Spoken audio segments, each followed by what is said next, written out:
चुड़ैल और वैम्पायर की अमर प्रेम कहानी। सदियों से ब्लैकवुड फॉरेस्ट रहस्यों से भरा पड़ा था। वहां इंसान जाने से डरते थे क्योंकि उन्होंने कहानियां सुनी थी भूतों, राक्षसों और उन प्राणियों की जो रात में जागते थे। लेकिन उन कहानियों में एक बात और थी जो कम लोग जानते थे, एक अनोखा प्रेम जो इस दुनिया से परे था। ये कहानी थी माया, एक चुड़ैल, और एड्रियन, एक वैम्पायर की, जो अंधेरे में एक दूसरे के साथी बने। माया का जन्म एक शक्तिशाली जादूगरनी के घर हुआ था। उसकी माँ सेलेना उसे बचपन से सिखाती थी कि प्यार सबसे बड़ी कमजोरी है। अगर तुम किसी से प्यार करोगी तो तुम्हारी शक्ति चली जाएगी, उसकी माँ ने कहा था। माया ने हमेशा इन शब्दों को याद रखा, लेकिन कहीं न कहीं उसके दिल के एक कोने में वह अकेलापन महसूस करती थी। उसकी दुनिया में कोई दोस्त नहीं था।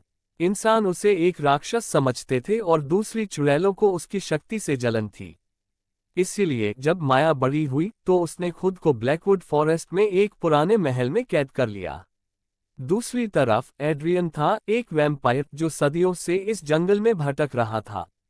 एक समय था जब वह भी इंसान था, एक साधारण व्यक्ति जिसका नाम एड्रियन ब्लैकवुड था। लेकिन एक रात एक रहस्यमयी महिला ने उसे शाप दे दिया। अब वह रात का जीव था। वह इंसानों का खून पीता था, लेकिन उसे इस जीवन से नफरत थी। उसने कई सालों तक दुनिया को छोड़ दिया, अकेले जंगल में भटकता रहा। एक रात जब पूरा जंगल चांदनी में नहाया हुआ था, माया अपनी जादुई किताब से नए मंत्र सीख रही थी। तभी उसने कुछ महसूस किया, कोई बहुत तेजी से उसकी ओर आ रहा था। कौन है? उसने हवा में मंत्र फेंका। सामने से एक लंबा, काले कपड़ों में ढका हुआ व्यक्ति निकला।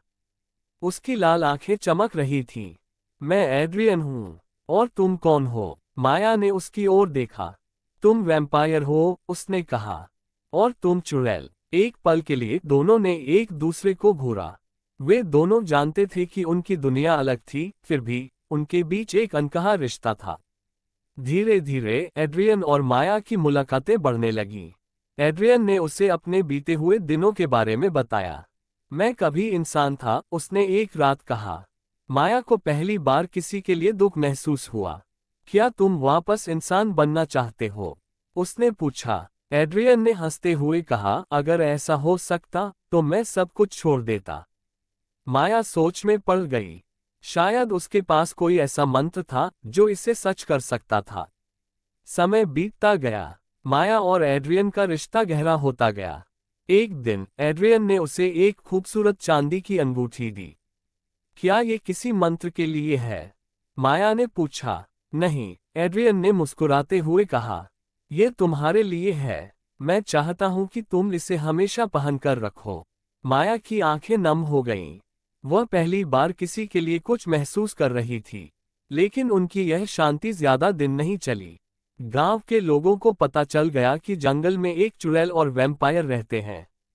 उन्होंने फैसला किया कि वे उन दोनों को खत्म कर देंगे। जब गांव वालों ने हमला किया तो माया और एड्रियन ने लड़ाई लड़ी। लेकिन माया जानती थी कि वे हमेशा भाग नहीं सकते। तभी उसने एक बड़ा फैसला किया। एड्रियन, अगर मैं अपनी जादुई शक्तियां तुम्हें दे दूं तो तुम इंसान बन सकते हो, उसने कहा। पर तुम? मैं चली जाऊंगी, माया ने कहा। एड्रियन ने उसे रोका, लेकिन माया ने बिना सुने मंत्र पढ़ दिया। एक चमकदार रोशनी हुई और एड्रियन जमीन पर गिर पड़ा। जब उसने आंखें खोली तो वह एक इंसान बन चुका था। लेकिन माया? वह धुएं में बदल गई। अब एड्रियन इंसान था, लेकिन माया जा चुकी थी। वह हर रात जंगल में आता, उसकी आवाज सुनने की कोशिश करता। कहते हैं, जब भी चांद पूरा होता है, हवा में एक हल्की सी फुसफुसाहट गूंजती है। मैं यही हूँ, एड्रियन। हमेशा के लिए। ऐसी और भी रियल गोस्ट स्टोरीज सुनने के लिए मेरे YouTube चैनल सपनों की दुनिया को सब्सक्राइब कर ले। कोई और दूसरी अच्छी कहानी सुनने के लिए मुझे कमेंट कर जरूर बताएं। धन्यवाद।